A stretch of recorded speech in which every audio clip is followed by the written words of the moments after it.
وہ اپنا فیصلہ اناؤنس کرے گا تو ان کی دوڑیں لگ جاتی، کنٹینروں کے انبار لگ جاتے ہیں، اسلام آباد کو بند کرنے کی پوری تیاری ہو چکی ہوتی ہے، اور دوسری طرف جو فورسز ہیں، اسلام آباد پولیس تو ظاہری بات ہے اس لانگ مارچ کو، اس دھرنے کو روکنے کے لیے ناکافی ہے، تو ان کی دوڑیں لگی ہوتی ہیں دوسرے صوبوں سے پولیس منگوانا، ایف سی منگوانا، رینجرز منگوانا، اور فائنلی آپشن انہوں نے یہ بھی رکھا ہوتا ہے کہ آرمی کو کیسے طلب کیا جائے، تو یہ بھی ان کی دوڑیں لگی ہوتی ہیں ان لوگوں کو۔ اب حال ہی میں اسی گزشتہ یہ جو ابھی ہفتہ ختم ہوا ہے اس ہفتے میں تو 30,000 کے قریب پولیس، ایف سی اور رینجرز کے دستے اسلام آباد میں تعینات ہو چکے ہیں، اور اس کے علاوہ جو انہوں نے ماڈرن ڈرونز جن کے ذریعے سے انہوں نے گولیاں برسانی ہیں، جدید گولیاں اور جدید ٹیئر گیس کے گولے جو برسانے ہیں، جو غالباً اسرائیلی ٹیکنالوجی ہے، وہ بھی ان کے مددگار ہیں، ان سے انہوں نے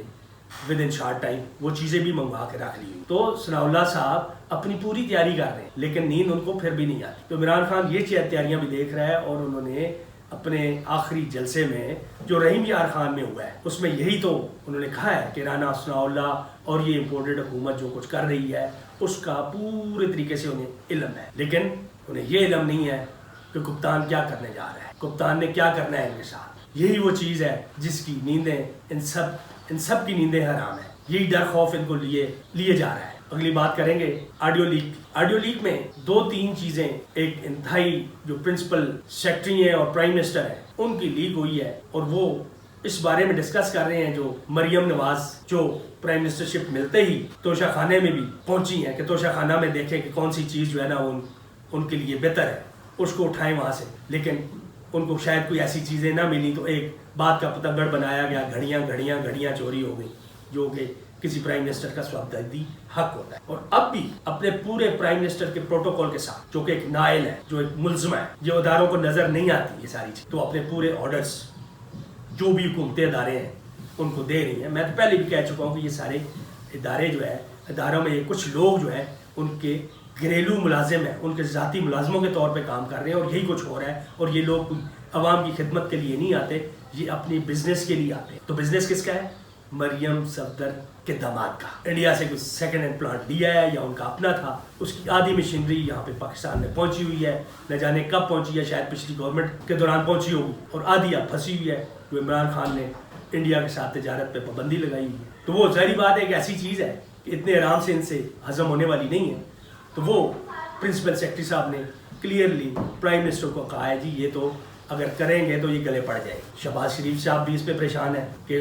داماد ہے اپنا، کیا کرنا ہے، اس کی مدد کرنی ہے، کس طریقے سے کرنی ہے۔ تو پھر انہوں نے کہا ہے جی وہ اسحاق ڈار صاحب بہت تجربہ کار ہیں اس طرح کے 10 نمبر معاملات میں، وہ یہ کام بڑے آرام سے کر لیں گے، ان کے تو بائیں ہاتھ کا کھیل ہے، بہت تجربہ ہے ان کا۔ تو یہ بات تو ان پہ چھوڑ دی، اور دوسری انہی کی ہاؤسنگ سوسائٹی ہے، اس کے لیے گریڈ اسٹیشن ایک لگانا ہے، اس کے لیے سارے ڈاکومنٹس، ویسے تو سوسائٹی والوں کو چکر لگانے پڑتے ہیں، تھرو پراپر چینل جانا پڑتا ہے، رشوت دینی پڑتی ہے، سارا کچھ کرنا پڑتا ہے، کام تو ہو جاتے ہیں لیکن ٹائم لگتا ہے۔ لیکن ایسے جو بادشاہ لوگ ہیں اور بادشاہوں کی وساطت سے جو لوگ آتے ہیں ان کے لیے اس طرح کے کام مشکل نہیں ہوتے، تو وہ بھی انہیں کہا گیا ہے جی گریڈ اسٹیشن کا، وہ تو پرائم منسٹر نے بھی گو ایڈ دے دیا ہے جی یہ ایک لیگل میٹر ہے، اس کو کر دیں۔ اسی طرح اسحاق ڈار صاحب جو حدیبیہ ملز میں ریفرنس کیس میں یہ برملا عدالت میں بیان دے چکے ہیں کہ وہ نواز شریف فیملی کے لیے منی لانڈرنگ اکاؤنٹس مینٹین کرتے رہے ہیں، یہاں سے پیسہ باہر کسی فیملی کو بھیجتے رہے ہیں، وہ فیملی ریمیٹنس کی صورت میں پاکستان بھیجتی رہی ہے، اور وہ پھر باقاعدہ شریف فیملی کی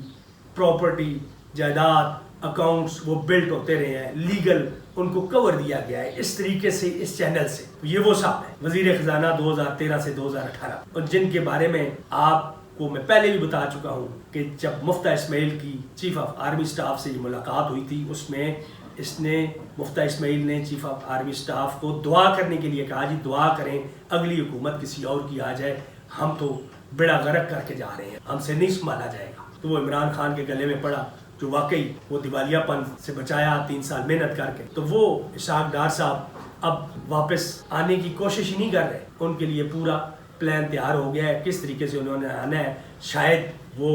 پرائم منسٹر صاحب گئے ہوئے ہیں تو ان کو اپنے ہی طیارے میں واپس لے کے آئیں گے، یا جیسے بھی آنا ہے انہوں نے سینٹ کا حلف بھی اٹھانا ہے، انہوں نے وزیر خزانہ بھی بننا ہے، تاکہ لوٹ مار اگر ہو رہی ہے، کم ہو رہی ہے، ذرا اور اچھے طریقے سے لوٹ مار وہ کر سکیں، جو کہ ان کا بہت اچھا تجربہ ہے. تو یہ ملک کو دیوالیہ ہونے میں جو کمی بیشی رہ گئی ہے وہ آپ کی کمی بیشی پوری کرنے کے لیے آ رہے ہیں وہ تشریف لا رہے ہیں. آپ کے پاکستان کے خزانے کی کنجی ان کے ہاتھ میں ہوگی. وہ جو چاہیں گے وہ کریں گے. 2 نمبر یا 10 نمبر کام بھی کریں گے. ہر غلط کام جو اشرفیہ کے لیے ہے وہ ضرور کریں گے, لیکن غریب عوام کے لیے جو کام کرنے والے ہیں وہ نہیں ہوں گے. نہ ان کی کوئی سڑکیں بنیں گی, نہ ان کی گلیاں بنیں گی, لیکن بڑے ان کے لیے جو جاتی عمرہ کے لیے اگر سڑک اور بنانی پڑی, اس کو امپروو کرنا پڑا, تو وہ بغیر کسی سے کنسلٹ کیے, بغیر کسی کمیٹی کے وہ چیزیں بنتی رہیں. تو وہ تشریف لا رہے ہیں جی. آپ انتظار کریں مزید پاکستان کے دیوالیہ ہونے کا. اس کے ساتھ ہی ویڈیو آج کلوز کرتے ہیں. اللہ حافظ. پاکستان زندہ باد.